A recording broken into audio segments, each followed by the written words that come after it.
Hello, bachcho. Let's see the question. So the question says, identify A, B, and C indicated in the diagram of root apex. So पहला option है A, vascular bundle, B, epidermis, C, root apical meristem. फिर second option है A, cortex, B, epidermis, C, root apical meristem. फिर third option है A, cortex, B, protoderm, C, root apical meristem. और fourth option है A, cortex, B, epidermis and C, protoderm. तो इन चार options में से हमें करेक्ट ऑप्शन को आइडेंटिफाई करना है, that is A, B and C इस डायग्राम में जो दिया हुआ है उसे आइडेंटिफाई करना है. सो इस क्वेश्चन में सबसे पहले की कॉन्सेप्ट है to understand what is root apex. So root apex is present at the tip of the growing roots. So roots के tip में present होता है. So root apex में active growth होता है. So there is the division of the cells present in the root apex which results in the increase in the length of the roots. So इस तरह से roots का growth होता है at the root apex. तो हमने देखा कि हमें आइडेंटिफाई करना है कि ये पार्ट्स कौन से हैं. So first of all part A है कॉर्टेक्स. सो कॉर्टेक्स में प्रेजेंट होता है रूट के ऐसे सेल्स जो ऑलरेडी डिफरेंशिएटेड सेल्स है.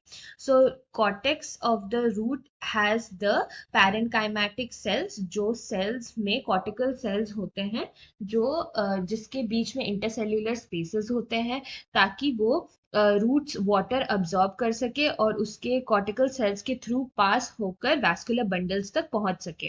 तो इसीलिए कॉर्टिकल सेल्स पैरेनकाइमेटिक सेल्स होते हैं जो ऑलरेडी डिफरेंशिएटेड सेल्स होते हैं present in the root apex. Then जो सेकंड है that is B is the protoderm. So protoderm outer layer होता है present in the root apex. So ये जो आउटर लेयर होता है वो हेल्प करता है in the formation of the epidermis of the roots. So protoderm is the precursor for the epidermis of the roots. Then third है that is the C part is the root apical meristem. So root apical meristem में present होता है meristematic tissues. और meristematic tissues का basic most important function होता है for active cell division.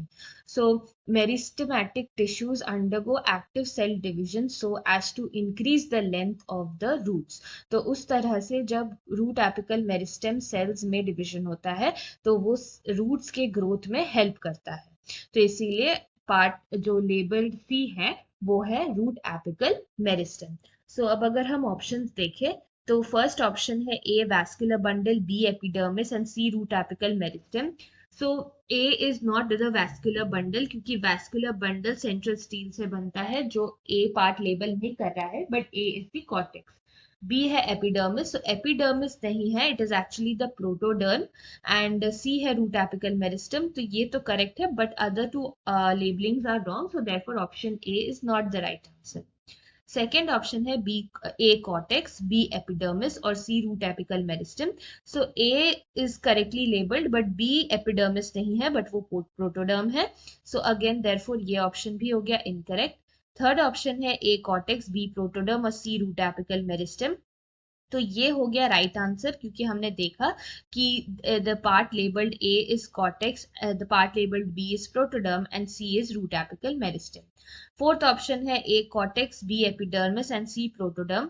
So A तो सही है but E B and C is wrong because B is protoderm and not epidermis and C is root apical meristem and not protoderm. So ये भी हो गया incorrect. So the final answer for the given question is option number C, that is A cortex, B protoderm and C root apical meristem. So ये हो गया हमारा final answer. So हमारा final answer है option number C, that is A protoderm, B A cortex, B protoderm and C root apical meristem. So ये हो गया हमारा final answer. Hope you understood this well.